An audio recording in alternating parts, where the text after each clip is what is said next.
Queridos, Pai do Senhor Jesus, boa noite você que vai nos assistir aí a live depois. Live não, a aula.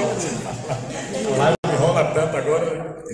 Vamos lá, a gente está aí, né? Agora o lugar que Deus deu a Jesus. Amém?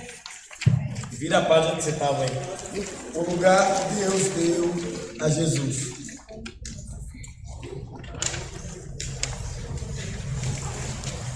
Vamos ler um pouquinho aí. Nesta parte sobre a centralidade de Cristo, abordaremos o lugar que Deus deu a Jesus. Antes de olharmos para Jesus, precisamos entender a intenção de Deus em criar o homem. A criação do homem. Mesmo sabendo que o homem iria trair, Deus o criou, pois não dependia dele para nada, nem tão pouco a criação serviu para completar algo que faltava à Trindade. O que motivou Deus a criar o homem está explicado em um dos textos mais conhecidos da Bíblia. Porque Deus amou o mundo de tal maneira que deu seu Filho unigênito, para que todo aquele que nele crê não pereça, mas tenha a vida eterna. Quando a gente fala desse ponto aqui, a criação do homem, é bom a gente entender como ele mesmo como a apostila já ressalta, porque Deus ele não depende de nada que vem de nós. Não depende de nada. Deus ele é suficiente. Ele é autoexistente, ele não precisa de nada. Não falta nada em Deus. Não falta nada em Deus. Só que Deus é criativo. Deus é alguém esperançoso. Deus é alguém que faz investimentos. Então, por isso que ele sempre está criando as coisas. Ele criou o mundo, restaurou o mundo todo, ele criou o homem. E mesmo sabendo que o homem iria traí-lo, Deus o criou. Então, mesmo dentro de uma perspectiva que amanhã eu possa errar. Um exemplo, né? Abandonar a fé. Deus já sabia disso? Sim ou não? Se um de nós abandonarmos a fé, Deus já sabia que a gente iria abandonar? Mas isso não interferiu na manifestação do amor dele por nós. É lindo saber disso, que Deus, ele nos ama independente da resposta que a gente dê. E ele nos ama exatamente antes dessa resposta. Por quê? Porque você só consegue amar a Deus depois que você percebe o amor de Deus. Por isso que o apóstolo João ele ensina o quê? Nós o amamos porque ele nos amou primeiro. Então Deus criou o homem, fadado a cair, ele caiu, Deus sabia, e Deus tinha um plano de redenção para esse homem. Ser soberano, ser onisciente deve ser uma das características que Deus mais ama ser, porque ao mesmo tempo que ele investe em alguém que hoje, por exemplo, se eu está em nada, ele investe numa pessoa e a pessoa se torna alguém que dá uma resposta. Ele também investe em alguém que não vai dar uma resposta. Então, por isso que a gente usa muito uma expressão aqui, que é o texto de Paulo, que é lindo nós pensarmos nisso. Paulo fala assim, que diante de Deus já somos o quê? Indesculpáveis.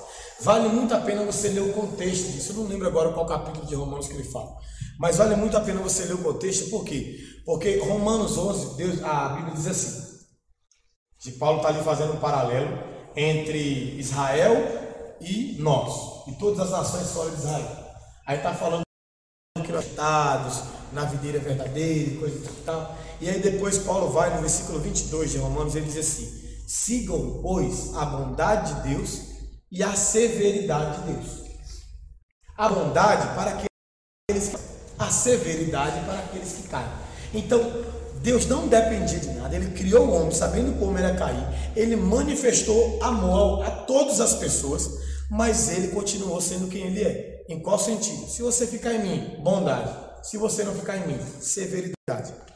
Deus, ele é uma pessoa que ele vai cumprir tudo o que ele é na vida das pessoas. Nós estávamos falando disso ali agora mesmo. Por exemplo, a Bíblia fala que a volta de Cristo vai ser grande e terrível. Duas palavras. Terrível para quem? Para aqueles que querem ver uma vida caída. Grande para quem? Para aqueles que têm esperança. E aí isso muda quem Deus é? Imagina uma pessoa lá em apuros indo para o inferno. Mudou a bondade de Deus? Não. O que aconteceu? Aquela pessoa, diante de uma natureza caída, não percebeu essa bondade, não percebeu esse amor, não foi convencido por esse amor, não quis ser convencido por esse amor. Paulo fala o quê? Que o amor de Deus nos constrange. Irmão, você não fica constrangido quando alguém faz algo que você merece. Você fica constrangido quando alguém faz algo que você você fala assim, gente do céu, paguei um mal para esse cidadão e ele está fazendo bem para mim. Por isso que Paulo olha e fala assim, Deus, como é que pode? Eu perseguia tua igreja, os teus filhos, eu os maltratava, eu prendia, quer homens, quer mulheres, quer crianças, eu lançava todo mundo na prisão, eu respirava ameaça e o Senhor veio atrás de mim. Constrangimento é isso. Então, Deus, a criação do homem, o homem foi criado dentro de um ambiente perfeito, tudo certinho. Deus sabia que ele ia cair, mas como Deus fez o fim das coisas no início delas, Deus não é alguém que pegou, não presta atenção, começou a escrever um livro aqui e ficou, sabe? Deixa eu ver o que eu coloco aqui agora. É que agora ele parou um tempo, deixa eu ver como é que vai ser o final. Não, só para você entender. É como se Deus pegasse, fizesse, não é desse jeito, mas só para você entender. Como se Deus pegasse a nossa vida e começasse a escrever ela do final do início. Deus não é pego de surpresa. Então, mesmo tendo criado o homem caído, ele foi lá e manifestou. Isaías fala que Deus fez o fim das coisas no início. Ele estava assim, não, eu não preciso ter primeiro, segundo, terceiro, quarto dia até chegar o último dia. Não, Deus não está fazendo mais nada sobre plano. A única coisa que Deus está preparando agora é o quê? Abre para mim, deixa aberto. Já está aberto. Que isso? Coração de diácono.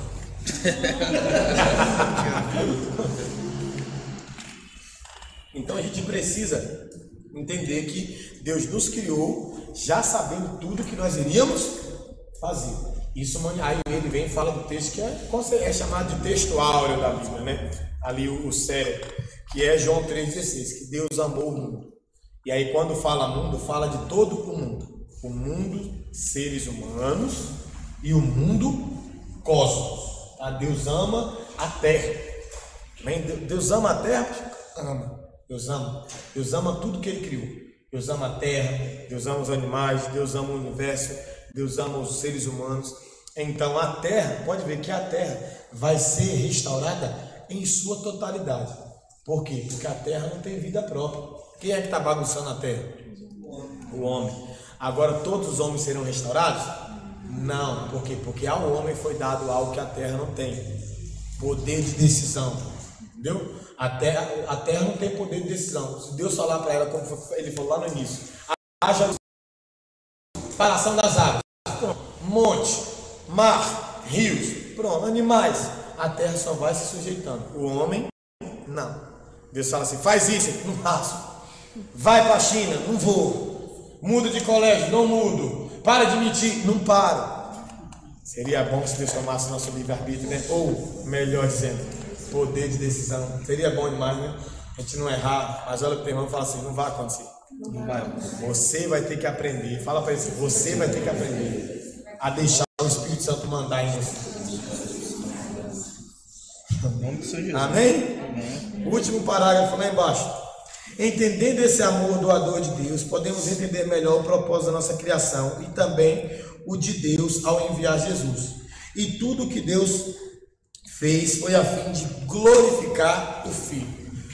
Por isso, como o Pai prepara tudo à espera de seu Filho, Deus deixou tudo pronto para Jesus, antes mesmo da criação do mundo, do homem. Tudo estava pronto em um jardim chamado Éden, no lugar no qual o homem não sentiria falta de nada, porque deu ele todos os dias nesse lugar. Deus e o homem se relacionaram. Olha só, tudo, a gente leu que tudo foi criado para glorificar o Filho. O Filho já era existente, sempre foi existente, né? Na forma de palavras, a gente já explicou isso aqui. Antes de ter o carne, ele era um verbo, antes de ter carne, corpo, ele era verbo, amém? Ele era uma palavra. E Deus, tudo que Deus criou foi na intenção de glorificar o Filho. Por exemplo, Jesus seria glorificado mesmo através da terra, através da criação, mesmo se o homem não tivesse caído. Entendeu? Mesmo que o homem não tivesse caído, Jesus seria glorificado A terra seria dada a Jesus da mesma forma. Por quê? Porque era plano de Deus já. Só que dentro do plano, cara, pela sua presciência, Deus já sabia que a forma de glorificar o seu filho seria o quê? Ele redimindo toda a terra. O homem cairia, precisaria então ser salvo, precisaria de alguém. E aí Jesus é colocado dentro desse plano de salvação. Alguém que viria remir e restaurar e reposicionar todas as coisas. Amém? Vamos lá, vamos ler esse primeiro parágrafo também da queda do homem. A queda do homem foi no Éden, lugar onde o homem tinha autoridade e domínio, como vice-regente de toda a criação, que o Criador permitiu Satanás entrar para oferecer outra proposta, a fim de dar ao homem a oportunidade de pertencer ou não a Deus. O desejo de Satanás era desonrar a Deus e ter seu próprio trono, tornando-se assim igual ao seu Criador. Para tanto, ele queria destruir todas as estruturas e formas de governo que Deus estabeleceu. Assim, na forma de um animal que rasteja, procurou enganar primeiro a mulher e depois ao homem. Você vê que até hoje, Deus tem uma vontade chamada vontade permissiva. Sim ou não? Onde Deus permite algumas coisas. E essa vontade permissiva de Deus nas nossas vidas, ela é importantíssima. Por quê? Porque ela é quem nos mostra para nós mesmos. A vontade permissiva de Deus. Quem nunca se pegou fazendo algo que você disse que nunca faria? Eu falei aqui na igreja, nunca diga que você nunca faria algo. Quem aqui nunca tirou a vida de alguém? Nunca tirou a vida de alguém? Nunca matou alguém? A gente não levantou a mão, que é um monte de assassino. Então, quem nunca matou ninguém, o pessoal... Vou perguntar de novo. Quem nunca tirou a vida de alguém? Quem nunca? Imagina o pastor pergunta aqui, Isaac. Quem nunca tirou a vida de alguém? Só o dízimo da igreja. Mas literalmente, porque o coração... Não, mas você me entendeu. Você me entendeu. Mas enfim. Aí, quem aqui teria um discurso assim, eu tenho assentado no seu coração? Não, eu não teria coragem de matar ninguém. Quem tem isso no coração? Quem tem? Pode falar, eu tenho. Ah, não, acho que eu não mataria ninguém, não. Você não conta, né, Gabriel? Você não conta, você tem que fazer a lista. Cadê? Não é a aula, não, Gabriel. Não, gente. Não, ele foi brincar. Pô, tanta gente para brincar, mas logo eu sei brincar com isso. Então vamos lá. Mas enfim, tirando o cenário de matar no coração, né? E assim, a gente sabe. Eu, por exemplo, olhando para mim hoje, eu não me vejo matando alguém. Vê se você entendeu. Eu não me vejo. Isso não quer dizer que eu não mataria. Então, logo, ainda que eu não me veja matando alguém, eu não posso dizer que eu nunca mataria. Porque eu não sei a circunstância. Por exemplo, imagina aí minha esposa passando uma situação onde a gente está num assalto, coisa do tipo, e aí o cara vai e está lá ameaçando a minha esposa e nos agredindo meu filho, e de repente ele me paga com a arma dele. O que eu ia fazer? Ah, irmão, ia matar a minha vontade. Mentira. Não tem vontade não. Mas você está entendendo o cenário? Você está entendendo o cenário? Então assim, a queda do homem se deu por quê? Porque Deus permitiu. O homem tinha o poder de escolha. Ele decidia se ele queria ser de Deus ou não. Então, naquele momento, ele permite Satanás, a serpente ali para ele. Deus bem estava permitindo o homem escolher. E aí, cara, você quer ser meu ou você não quer ser meu?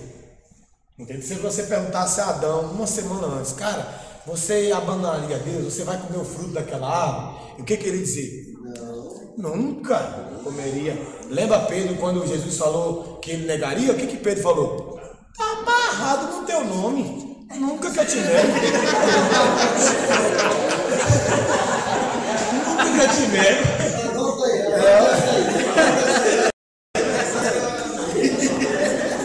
Nunca que eu te nego. Qual foi a expressão que ele usou? Nunca te negarei, vou contigo até a cruz. Bastou Cristo ser pego, que aí o galo cantou uma, ele não lembrou, cantou duas, ele não lembrou, aí o galo canta a terceira, ele lembrou. Ele, uau, aquilo que ele falou era uma verdade sobre mim. Então quem sabe as verdades sobre a nossa vida é Deus. Deus sabe exatamente se a gente vai trair amanhã ou não. Mas ainda assim, ele vai permitir algumas circunstâncias para você aprender a escolher. Porque ele tem uma vontade permissiva e direções dentro dessa vontade. Diz que coloca diante de ti a vida e a morte, a bênção e a maldição. Escolhe a vida, escolhe a bênção para que viva bem você e sua descendência. Então ele ainda está dizendo que se você escolher errado, sua descendência será afetada. Algumas escolhas do meu pai afetaram a minha vida. Entendeu? Afetaram a minha vida. E a gente sabe, nós que temos filhos, escolhas mínimas que a gente faz, às vezes, uma briga em casa afeta emocionalmente nossos filhos, às vezes. Deus não imputa o nosso pecado sobre o nosso filho. Entendeu? Ah, eu pequei e meu filho vai pagar o pato. Não, mas eles são afetados emocionalmente, às vezes, espiritualmente. Eles criam desânimo de igreja, às vezes, por ver a nossa relação em casa. Então a gente precisa entender que as nossas escolhas vão afetar tanto a nossa vida quanto a vida de quem está em nossa volta. Amém? Então a criação, Deus foi, permitiu, Satanás é lá, que aqui, né, presciência de Deus, soberania de Deus, a gente nunca vai saber o motivo exato pelo qual Deus permitiu. Mas Deus criou alguém para glorificar de forma espontânea, isso nós sabemos. Na eternidade não tem uma adoração espontânea, como se fosse robótica. A criação do homem, Deus ter dado ao homem corpo, alma e espírito eu quero receber uma adoração espontânea. Alguém que me ame sem eu ter programado esse alguém para me amar, sabe? Essa é a oportunidade que nós temos, de amar a Deus sem ter uma programação. Você não é um computador, você não é um despertador. 3 horas da manhã desperta, 5 horas da manhã desperta, porque você programa. Não. Deus te deu a capacidade de você adorar Ele ou não. Quando você faz, por isso que nós adoramos em espírito, é verdade. Porque é possível. Então Deus criou o homem estava lá nesse cenário de uma adoração espontânea. Na primeira oportunidade, o cara perfeito, na primeira oportunidade dele cai. Imagina nós. Na primeira oportunidade. Você parou para pensar isso? Adão não teve inúmeras oportunidades para cair. Na primeira que ele teve, ele caiu. Não resistiu. Então a gente precisa aprender a resistir, gente. Amém? Nós precisamos aprender a ser mais resistentes ao pecado, resistentes às tentações, resistentes a todas as propostas, porque Deus vai permitir. Deus vai permitir. Algumas coisas Deus vai permitir. Por exemplo, Deus vai permitir coisas simples e coisas mais extraordinárias. Deus vai permitir você ter um problema em casa para ver como você vai se sair com esse problema. Você quer ver uma coisa que às vezes acontece muito a gente aqui, está no período de consagração. Deus, nesse período de consagração, vai permitir você passar um monte de situação. Mas por quê? Para te reprovar? Não. Para mostrar você para você mesmo e mostrar que existe um caminho mais excelente. É porque da mesma forma que a consagração, ela te coloca em um ambiente que Deus vai permitir algumas coisas acontecer, Ele está querendo que aquilo aconteça para você ser reprovado. Ele quer que você perceba o qual a consagração vai fazer você dar uma resposta diferente. Entendeu? Porque durante a consagração você fica mais sensível. E você pensa antes. Você pensa antes. A consagração te coloca nesse lugar. Você pensa antes. Às vezes você só não quer ser dominado por aquilo que você pensou antes. Aí você vai deixar a sua natureza gritar mais. Foi o que Adão fez. Se ele tinha a opção. E aí? Fico com Deus ou vou ouvir a minha esposa? Ouviu a esposa, caiu ele, caiu a esposa, caiu todo mundo. Você vê que a punição começou a acontecer quando Adão caiu. A serpente estava lá, Eva comeu do fruto, Deus nem se manifestou. Na hora que Adão caiu, Deus se manifesta. Porque eu acredito, conjectura, tá? Que se Adão pegasse Eva lá caída, fosse lá 6 horas da tarde, falasse assim: Deus, minha mulher caiu, faz alguma coisa, Deus ia restaurar ela. Porque a queda de uma pessoa não é a justificativa para a sua queda. Meu Deus. Pode ir lá no texto lá, irmão. Deus ficou em silêncio, ó. Serpente apareceu e Deus de boa. Serpente convenceu a Eva e Deus de boa. Na hora que Adão cai, vamos trocar uma ideia. E você esperava mais. A gente conversa todo dia. Tá entendendo? De quem tem intimidade, Deus espera mais. Por isso que existe uma vontade permissiva. É essa vontade permissiva que vai lapidar. A gente está aqui, ó. Aí, a semana abençoada. Chega fim de semana. Deus vai permitir o quê? Pessoas te convidarem para prostituição. Deus permite. Deus poderia bloquear uma pessoa de te chamar para uma treta errada. Poderia ou não poderia? Mas ele permite, é vontade permissível. Não, as pessoas vão te chamar. É você que tem que escolher, ué. Você tem que escolher, ué. Senão ficaria fácil demais. Imagina Deus indo lá no WhatsApp de quem está endemoniado e fala assim: tu não vai mandar mensagem para meu filho. Tu não vai convidar ele para o baile. Tu não vai convidar ele para o pecado. Tu não vai. Não, Deus, vai lá, convida. Vai chegar uma hora que ele vai entender que eu sou melhor do que o baile, eu sou melhor do que a cerveja, eu sou melhor do que a prostituição, eu sou melhor do que isso. Ele precisa aprender a me escolher. Você precisa aprender a escolher Deus, irmão. Você precisa aprender a escolher Deus. Por quê? Porque ele já te escolheu. Ele já te escolheu. Agora você precisa escolher também. Não é isso que Jesus fala? Não foi você que me escolheu, eu já te escolhi. Aí ele escolhe e fala o quê? Que te chama de amigo. Amigo tem poder de decisão. Amigo tem acesso ao coração do Pai. Amigo está ali fazendo. Então assim, você precisa aprender a escolher Deus. Não fica, Deus, me livra de todo mal. E não sei o que, não deixa ninguém. Deus vai deixar. O Espírito Santo levou Jesus para o deserto. Quem levou foi o Espírito Santo. Foi o diabo, não. Agora Jesus caiu no deserto? Não. E Adão caiu no jardim? Sim. Não é um lugar bom que te deixa seguro. É a sua que te deixa seguro. Precisa aprender a escolher em Deus. Optar sempre por Deus. Amém? Por isso que a criação foi afetada. Aí, só para a gente... Pode virar a página. Tudo foi afetado. A criação... A gente até falou um pouquinho disso aqui, eu não vou ficar dentro disso. Mas, por exemplo, uma rosa não tinha espinho. Sabia? A rosa, o espinho é consequência do pecado. Era tudo perfeito, irmão. A queda do homem afetou todas as coisas. Vai lá. Quem é maior?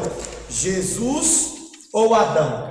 Jesus. Se um homem teve o poder de causar esse caos todo com a sua escolha, alguém que é maior tem o poder de restaurar todas as coisas. E é esse texto que nós vamos ler. A gente lê esse texto de Romanos aí, porque é muito, está um pouquinho extenso, mas vai trazer muita luz para aquilo que a gente está falando. Aí o ponto agora é o que? Jesus, o segundo Adão. Que a palavra segundo aqui não é segundo no sentido de 1, 2, é no sentido de último. Tem o primeiro Adão, Jesus é o último Adão, tá? Vamos lá. Porque foi preciso essa introdução para entender o lugar de Jesus. Portanto, assim como o pecado entrou no mundo por um só homem, e pelo pecado a morte, assim também a morte passou a todos os homens, pois todos pecaram. Porque antes da lei, presta atenção nisso aqui, porque antes da lei o pecado já estava no... Mas quando não há lei, o pecado não é levado em conta. Vamos lá, matar os outros é pecado? Não, mas se não tivesse uma lei que as pessoas iriam preso, as pessoas iam dar conta disso? Então, o pecado já existia antes de Moisés, mas a lei trouxe o quê? Condenação para o... A lei mostrou, não, irmãozinho, agora deu ruim para você que quer andar nessa vida aí. Vamos embora. No entanto, a morte reinou de Adão até Moisés, mesmo sobre aqueles que não pecaram à semelhança da transgressão de Adão, que é a figura daquele que havia de vir, falando de Jesus.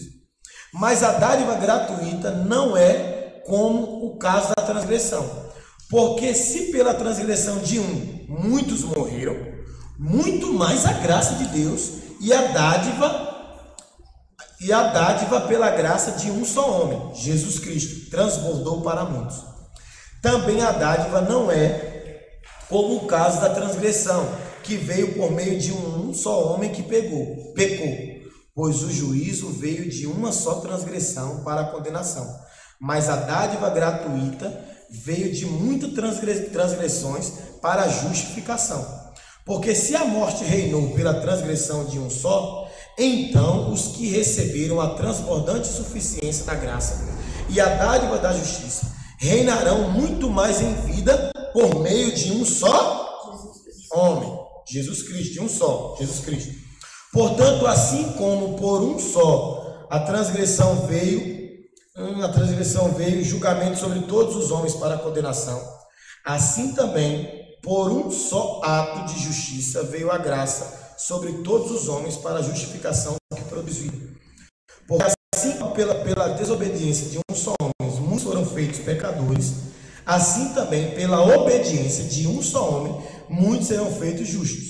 A lei, porém, veio para que a transgressão se ressaltasse, mas onde se ressaltou, a graça ficou ainda mais evidente, para que, assim como o pecado reinou na morte, assim também a graça reine pela justiça para a vida eterna, por meio de Jesus Cristo, o nosso Senhor. Aqui está um paralelo, uma vida antes de Jesus e uma vida depois de Jesus. Uma vida debaixo da natureza adâmica e uma vida debaixo da natureza de Cristo. Aqui está falando, olha, aquele pecado de Adão afetou todas as coisas. Afetou criação, afetou animais, afetou tudo. A gente sabe que quando Jesus remite todas as coisas, é uma profecia de Isaías, você vai ver, os leões vão virar o quê? Vegetariano. Tá?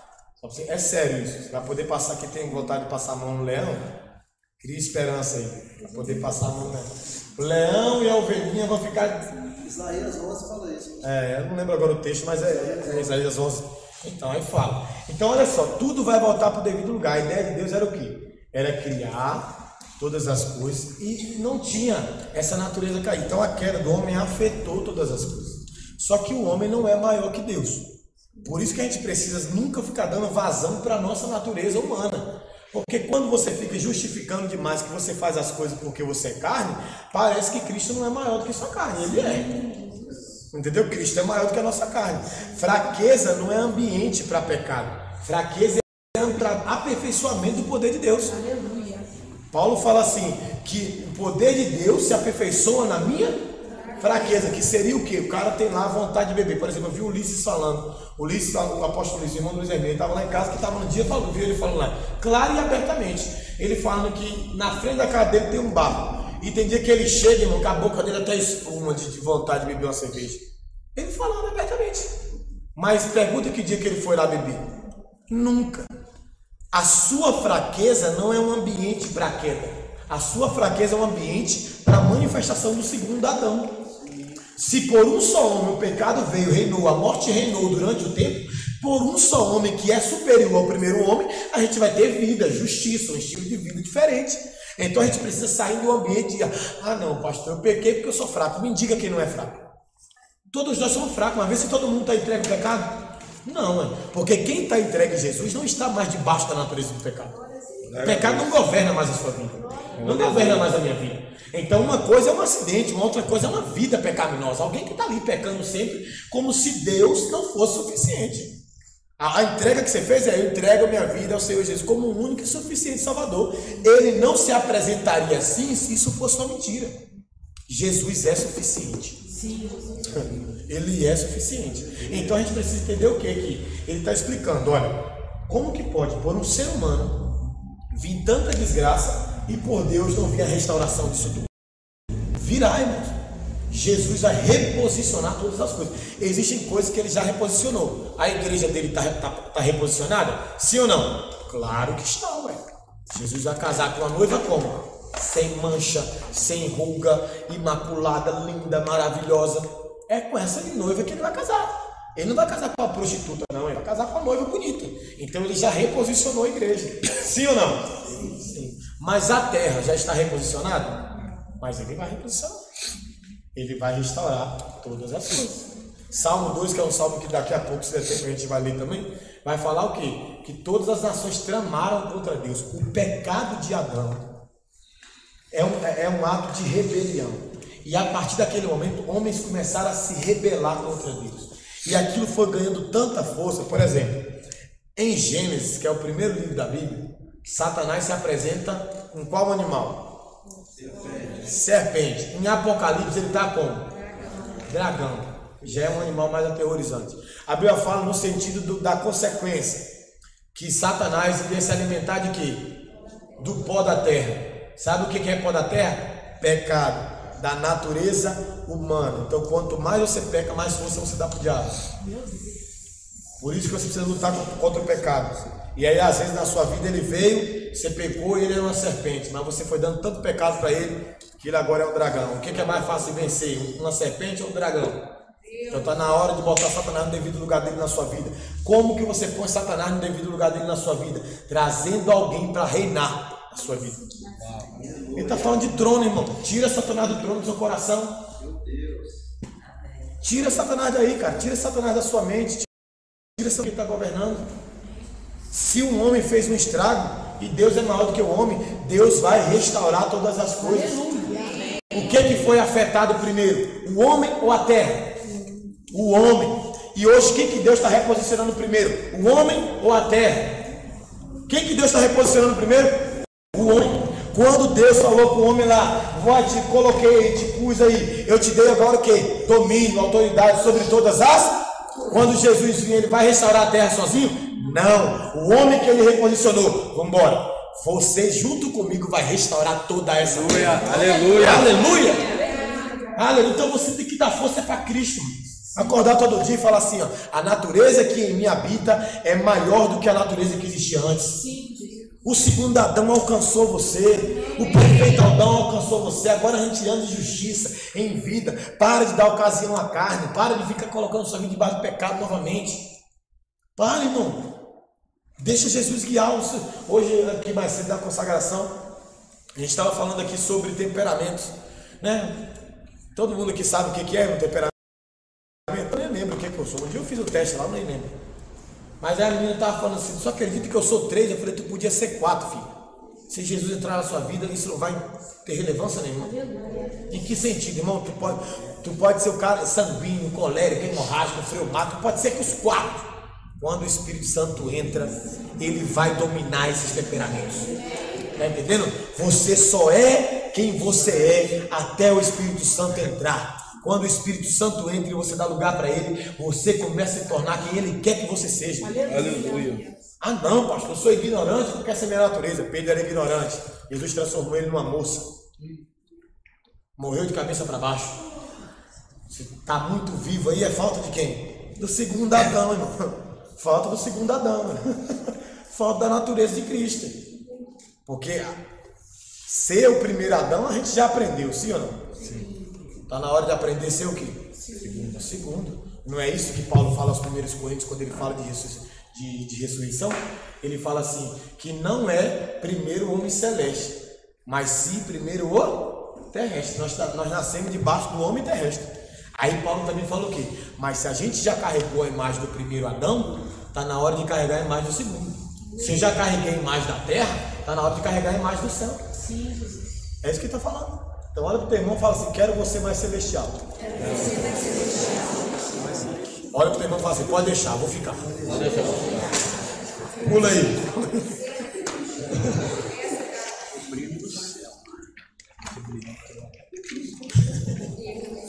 O lugar de Cristo. Amém? Vamos lá.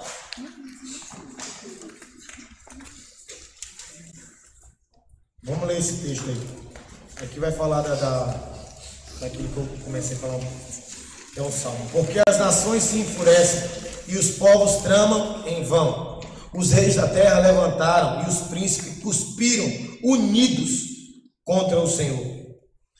Conspiram, né? Perdão. Unidos contra o Senhor, o seu ungido, dizendo: rompamos as suas correntes e livremos-nos das suas algemas. Aquele que está assentado nos céus se ri. O Senhor zomba deles. Então ele os repreende na sua ira e os aterroriza no seu furor, dizendo: eu mesmo constituirei o meu rei em Sião, o meu santo monte. Proclamarei o decreto do Senhor. Ele me disse: tu és meu filho, hoje te gerei, pede-me e te darei as nações como herança e as extremidades da terra como propriedade. Tu as quebrarás como uma vara de ferro e as despedaçarás como se fosse um vaso de barro. Agora, ó reis, sede prudentes, juiz da terra, acolhei a advertência, cultuai ao Senhor com temor e regozijai-vos com tremor. Beijai o filho para que o pai não se irrite e não sejais destruído no caminho, porque em breve sua ira se acenderá. Bem-aventurados que confiam nele. Lembra que eu falei que lá era só o pecadinho de Adão? Sabe o texto aqui que está acontecendo agora? As nações se unindo contra Deus. Se unindo, não, nós não queremos, chamando Deus de alguém que nos aprisionava. Nós não queremos suas algemas. não queremos seus decretos, nós não te queremos.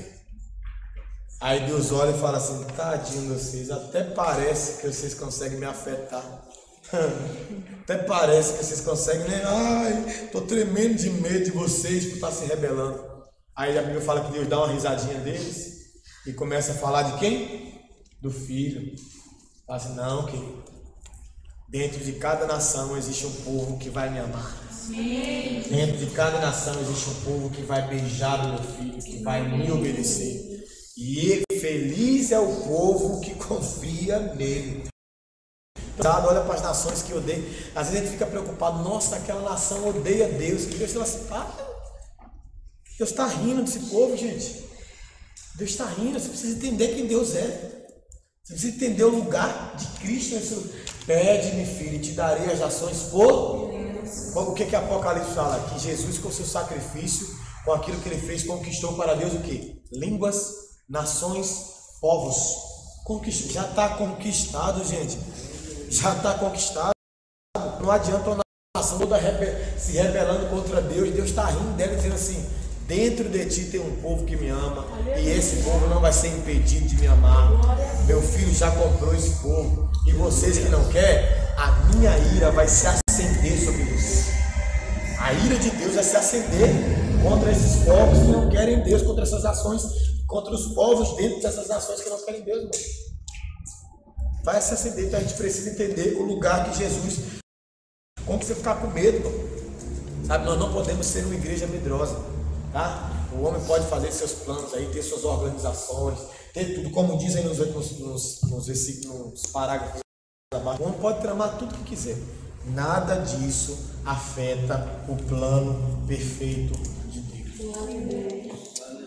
Você serve um Deus que não pode, ele afeta tudo, mas ele não pode ser afetado por ninguém.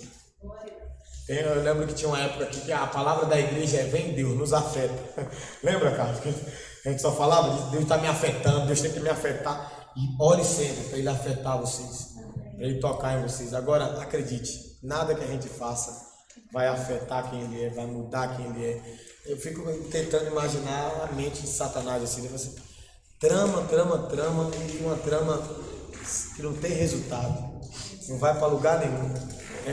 É um derrotado com antecedência, é um derrotado antes de entrar em campo. Não sei nem para quem entra em campo. A palavra afeta já diz muita coisa. Sim, exatamente. Então, assim, a gente precisa entender o lugar de Cristo, amém? Deus deu esse lugar para ele. Vamos lá, primazia e plenitude. Ai, Deus. Primazia. Vai no ponto 1 aí. Só vai dar para falar isso. Primazia e plenitude, está aqui, a gente pegar esses dois.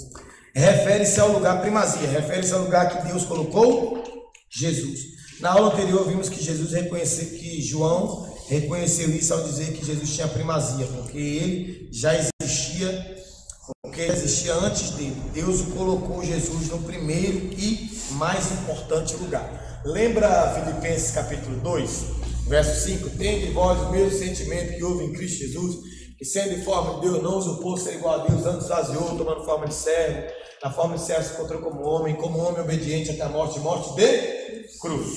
E aí depois fala o quê? De maneira que Deus o exaltou soberanamente, lhe deu um nome que é sobre todo nome, a saber Jesus Cristo, para que todos os joelhos da terra, nos céus e debaixo da terra, confessem Jesus Cristo para a glória. Então Jesus é a primazia de Deus. Ele é o primogênito, o primeiro filho. Nele está estabelecido todas as coisas. Tudo foi feito por meio dele, por intermédio dele e para ele. Então ele tem a primazia. Amém? Não, irmãos, Deus te amar não significa que você é a prioridade de Deus.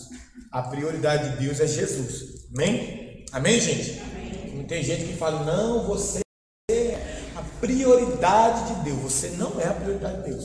A prioridade de Deus é Jesus. E Jesus, entendendo esse lugar que o Pai colocou, aí ele veio atrás da gente. Mas ainda assim, você precisa entender que a primazia de Deus é seu filho. Quem é que Deus... Vamos lá, só para ficar claro, para você entender. Quem é que Deus mais ama? Você ou Jesus? Jesus. Deus te ama e isso é suficiente. Mas Deus ama mais Jesus. E graças a Deus, né? Porque Deus tinha que amar alguém né? Merecia esse amor, né? Deus tinha que amar alguém que merecia esse amor. Tinha ou não tinha, gente? Só Jesus merecia esse amor de Deus. Mas não merece não, mas ela foi mamada para ela. Plenitude. Refere-se ao que Jesus é e ao que o Pai lhe deu. Todas as coisas lhe pertencem, nele está tudo o que é necessário para o cumprimento da vontade do Pai. Ele é a fonte de tudo o que precisamos. É o autor e sustentador de todas as coisas. Nele estão escondidos todos os tesouros da sabedoria e do conhecimento. E fez com que o conhecêssemos o mistério da sua vontade, segundo a sua boa determinação, que nele propôs para a dispensação da plenitude dos tempos, de fazer convergir em Cristo todas as coisas, tanto as que estão no céu como as que estão. Assim Deus coloca Jesus no lugar de destaque e no centro de todas as coisas. Somente em Cristo todas as coisas se encontram. Novamente a harmonia na qual foram criadas. Toda a confusão e caos, consequentemente da queda de Adão, em Cristo serão restaurados à ordem. Lembra que eu expliquei aqui, que aí depois até teve uma pessoa que falou assim: ah, pastor, será que é isso mesmo? Esse texto aqui já fala disso. Aqui está falando de plenitude. Plenitude fala sobre todo o saber. Sabedoria, conhecimento, revelação, tudo está dentro da pessoa de Jesus. Amém? Então logo, Mateus 24 não é mais uma regra da vida de Jesus, no sentido de que nem o Filho sabe o dia e a hora em que há de vir. Para pensar, em Jesus toda a plenitude, todo o saber, todo o conhecimento, tudo. Então, tudo é tudo. Amém? Tudo é tudo. Então, logo, Jesus sabe a hora que ele vai vir, o dia que ele vai vir, o momento que ele vai acontecer, ele sabe isso tudo. Então, a gente precisa entender: a primazia de Deus é Jesus. E em Jesus tem tudo, tem todo o conhecimento, todo o saber de Deus está agora na pessoa de Jesus.